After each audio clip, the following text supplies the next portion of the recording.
News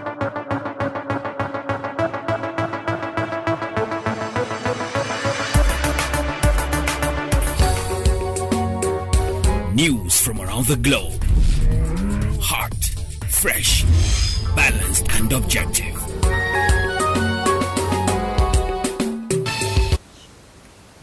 Hello and welcome to News Hour on Unity TV. Today is Thursday, 11th of May 2023 and it's equivalent to 24th of Shawwal 1444 after Hijrah. The headlines. Buhari seeks Senate approval for $800 million loan. Trouble looms over rising debt, budget office warns. 10th NAS speakership. Don't expect us to be loyal if your preferred choice stands, G7 tells APC. And on the foreign scene, House Republicans release probe into Biden family finances.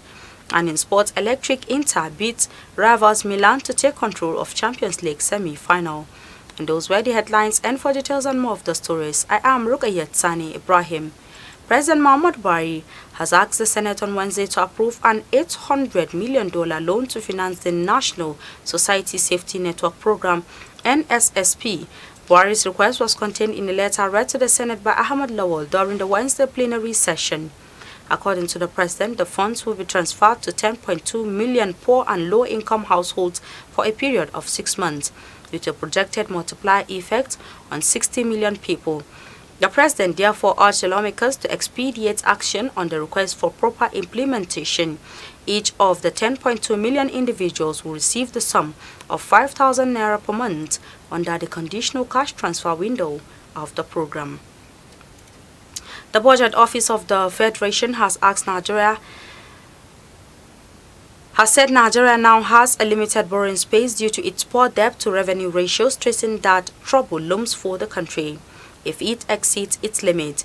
The Director General of the Budget Office, Ben Akabueze, while addressing members-elect of the 10th National Assembly at their week-long induction ceremony in Abuja on Wednesday, pointed out that while Nigeria remains healthy with its debt to GDP ratio, the country is not with its debt to revenue ratio. Akabueze was speaking to the newly elected and returning members of the National Assembly, which is responsible for the consideration, amendment and passage of annual budgets of the federal government, as well as economic bills like the Finance Bill.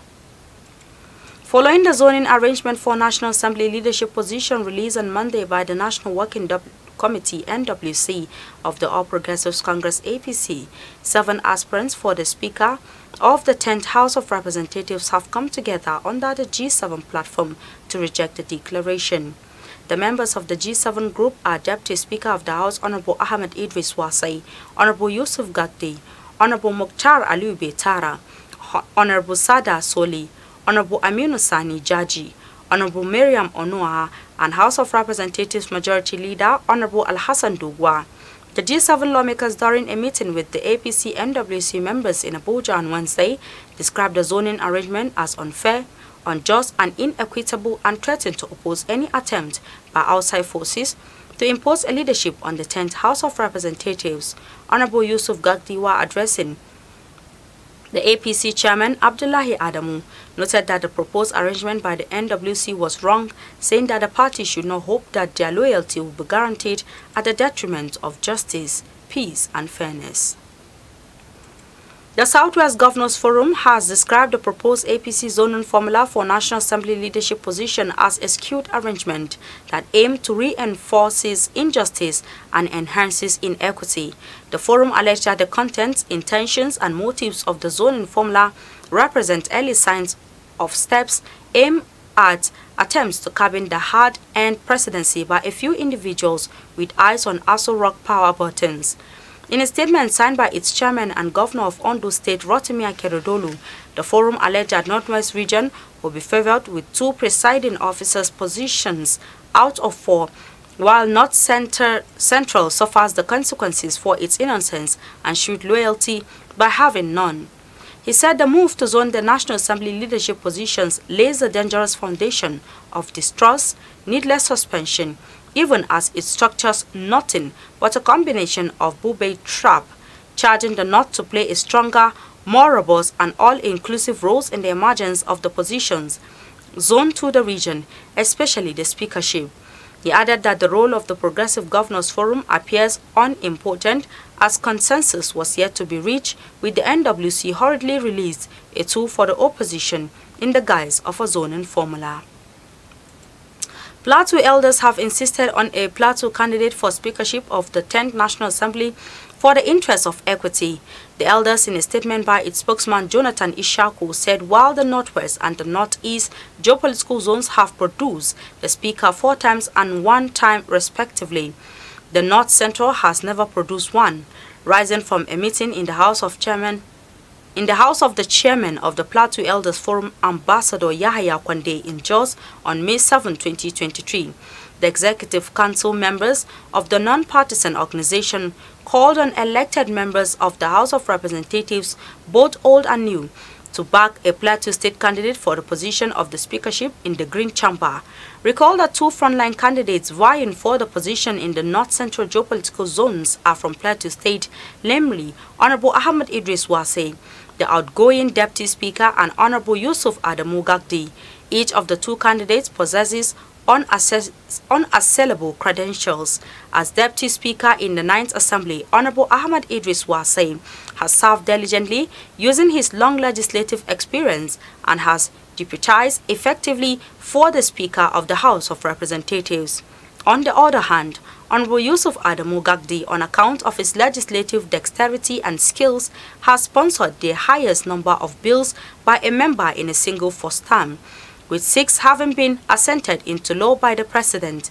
The elders argued that apart from the resourcefulness of Plateau State candidates, it is in the interest of fairness and justice that the state be given the opportunity to lead the House. A former Minister of Power, Saleh Mamman, has been arrested and detained by the Economic and Financial Crimes Commission in connection with an alleged 22 billion naira fraud. EFCC sources familiar with the matter said Mamman, who was a minister under President Muhammadu Buhari from 2019 to 2021, was arrested and detained at the EFCC headquarters in Abuja on Wednesday after he appeared for questioning. Buhari had sacked Mamman in 2021 following a minor shake-up in his cabinet. EFCC sources said the ex-minister is being grilled in connection with a probe into alleged corruption to the tune of 22 billion naira in the execution of some power projects. According to the source, the investigations uncovered properties in Nigeria and overseas allegedly linked to the suspects, while millions of naira and dollar have reportedly been recovered. Efforts by our correspondent to reach the EFCC spokesperson Wilson Wadiran for comments were unsuccessful, as he neither picked up phone calls nor responded to a text message. There was pandemonium yesterday at the NAF Air Force Base, Abuja, along Airport Road after fire razed some buildings in the vicinity following an explosion at the Jet A-1 fuel dump. The cause of the fire was yet to be ascertained at the time of filing this report, but the source said the fire gutted a part of the NAF base. Confirming the incident, authorities of the Air Force said an investigation have been instituted into the fire incident. This is just as the NAF expressed appreciation to the Federal Fire Service, the Federal Airports Authority of Nigeria, and the Nigerian Security and Civil Defense Corps for their efforts at putting out the fire. Director of NAF Public Relations and Information, Air Commando Ayodele Famuyiwa, disclosed this in a statement. A female teacher at Deronke Makonde was on Wednesday arraigned in an Ikeja Magistrate Court, Lagos, for beating a 9-year-old pupil who was allegedly making noise in her class. The police charged Aderon J, 35, a teacher at Westgate Land Imperial Crèche Nursery and Primary School, Mushin, Lagos, with assault. The prosecutor, DSP Kehinde Ajayi, told the court that Aderonke allegedly assaulted the pupil by flogging her mercilessly all over the body with a cane and causing her bodily harm. For noise-making in class, Ajayi noted that the teacher's offense contravened Section 172 of the Criminal Law of Lagos 2015. The magistrate, Mrs. E. Kubenje, admitted the defendants to bail in the sum of 50,000 naira with 2 sureties, each in like sum, and adjourned the matter to June 7. And on the foreign scene, House Republicans have unveiled what they say are records of $10 million in payment to members of the Biden family from foreign entities. Oversight Committee Chair James Comer said Biden Joe Biden relatives have used the family name to enrich themselves, and the president was involved. The White House called the report baseless innuendo.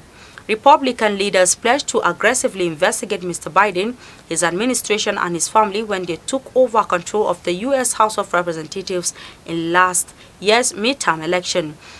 Wednesday's report is the most detailed accounting yet of what House Republicans say they have uncovered.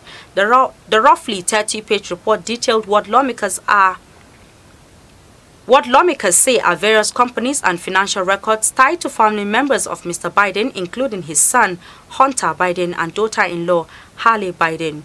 The report contains records of bank transactions obtained through subpoena that Republican lawmakers allege are linked to Romania and China. And in sports, early goals from Edin Dzeko and Henrik Mkhitaryan put Inter Milan in firm control of the Champions League semi-final, with AC Milan winning away leg 2-0 on a huge night for Italian football at the San Siro. Inter took command within 11 minutes as Dzeko and Mkhitaryan struck.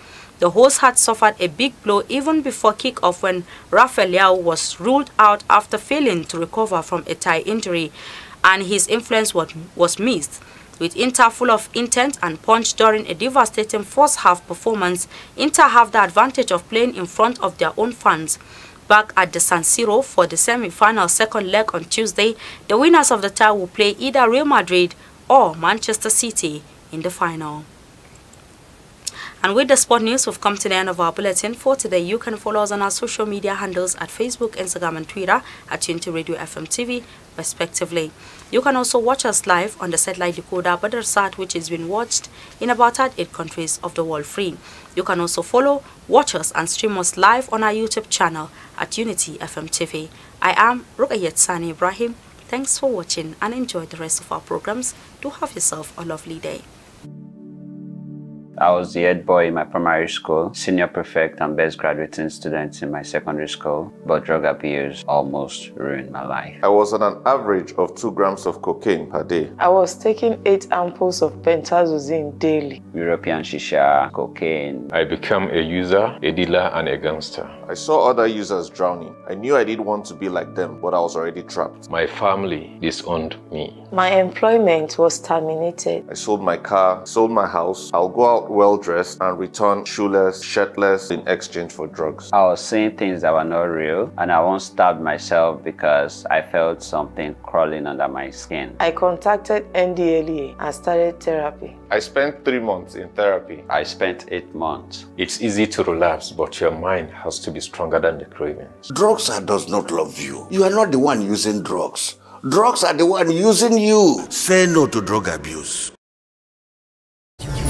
Unity.